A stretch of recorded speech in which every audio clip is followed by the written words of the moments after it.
The man knelt in the hotel hallway and pleaded with the officers, "Please do not shoot me." It was January 2016 and police in Mesa, Ariz, rushed to Quinta Inns Suites in response to reports of a man pointing a firearm out a window. When Philip Brailsford and 5 other officers arrived, they sprinted through the hotel until they found a man and a woman in a hallway, hands up in the air, an officer shouted, according to police body camera footage. The officers then commanded that the man and woman slowly crawl toward them. The man, a 26-year-old hotel guest named Daniel Shaver, appeared confused, dropping his hands and then raising them. "You do that again," an officer barked, "we're shooting you." Video then shows Shaver, who was crawling toward officers, reaching backward, seemingly toward the waistband of his shorts. A moment later, Brailsford shot Shaver 5 times with his AR-15 rifle. Shaver, unarmed, died on the scene. On Thursday, a Maricopa County jury found Brailsford not guilty of second-degree murder, the latest officer to be set free after shooting an unarmed person. The 8-member jury also found Brailsford, 27, not guilty of a lesser charge of reckless manslaughter. Hours after the verdict, the judge overseeing the case released the video, which had been withheld from the public. Warning: the video below contains graphic content. See more videos. Mark Garrigus, an attorney representing the Shaver family, on Friday called the verdict a complete travesty of justice. This criminal trial was akin to something you'd expect to read about in North Korea, not in a courtroom in the United States, Garrigus said. That's an execution pure and simple. The criminal justice system miserably failed Daniel and his family. Shaver's parents and widow have filed wrongful death lawsuits against the city of Mesa over the shooting. The body camera footage shows when officers first confronted Shaver and the woman in the hallway. Following officers' orders, they lay on the ground. "Can you both hear and understand me?" an officer yelled. "If you make a mistake, there is a severe possibility you both are going to get shot. Do you both understand that?" "Yes," they replied. The officer ordered them to place their hands on top of their heads and interlace their fingers.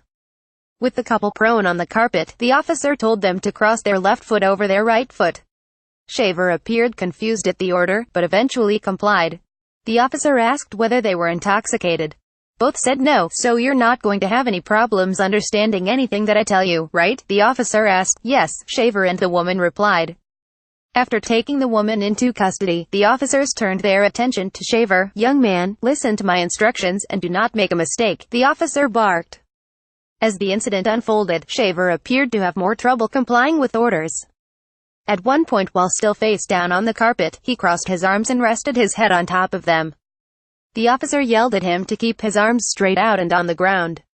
Later, when Shaver complied with a command to push himself up into a kneeling position, he placed his hands behind his back, though the officer had repeatedly said to keep his hands out front. "Hands up in the air," the officer shouted. "Do that again, we're shooting you. Do you understand?" Shaver begged officers not to shoot him. "I'm trying to do what you say," he said. On the officer's orders, Shaver began crawling forward. But as Shaver crawled, he moved his right hand near his waist, and Brailsford began to fire. During the month-long trial, Brailsford testified that he believed Shaver, of Granbury, Texas, was reaching for a gun. After the shooting, police went into Shaver's hotel room and found 2 pellet guns he used in his job as a pest exterminator. "If this situation happened exactly as it did that time, I would have done the same thing," Brailsford testified, according to the Arizona Republic. Brailsford was fired shortly after the shooting for violating department policy in an unrelated incident. A lawyer for Brailsford did not respond immediately to a request for comment. Nate Gavier, president of the Mesa Police ASSN, a group that represents law enforcement officers, said the shooting was a lawful use of force. "Officers should not be prosecuted based on perception in public appeal," Gavier said after the verdict.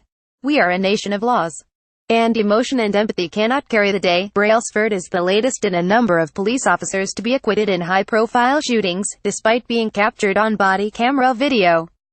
Many of the shootings have involved unarmed black men. Shaver was white. In May, an Oklahoma jury acquitted an officer who shot and killed Terrence Crutcher as he stood with his hands above his head along a rural highway. In June, a Minnesota jury acquitted the officer who killed Philando Castile, an unarmed black man shot during a traffic stop which was lived on Facebook by his girlfriend. That same month, an Ohio judge declared a mistrial after jurors deadlocked, unable to agree on whether to convict a former University of Cincinnati police officer who killed Samuel Dubose in an incident captured on a body camera. Brailsford's acquittal on Thursday came the same day that a white former South Carolina officer, who fatally shot an unarmed black man in the back as he fled after a traffic stop, was sentenced to 20 years in prison. Video of the shooting by a passerby played a decisive role in the case. Maria Haberfeld, a professor at the John Jay College of Criminal Justice in New York, said it was important to remember that body cameras give only a portion of the big picture. They do not reflect the totality of the circumstances, the fear of the officers, the overall environment, she said, adding that officers always have to consider the possibility that a person is armed. Caption Curtis.lee at lawtimes.com. Twitter at Curtis A. Aliosek. South Carolina police officer who killed Walter Scott sentenced to 20 years in prison. Are more guns helpful? In Walmart shooting, armed shoppers hinder police investigation. Updates 3:15 p.m. The story was updated with more details from the videotape of the shooting. The story was originally published at 1:50 p.m. Shootings, homicide trials and arbitration, police body cameras.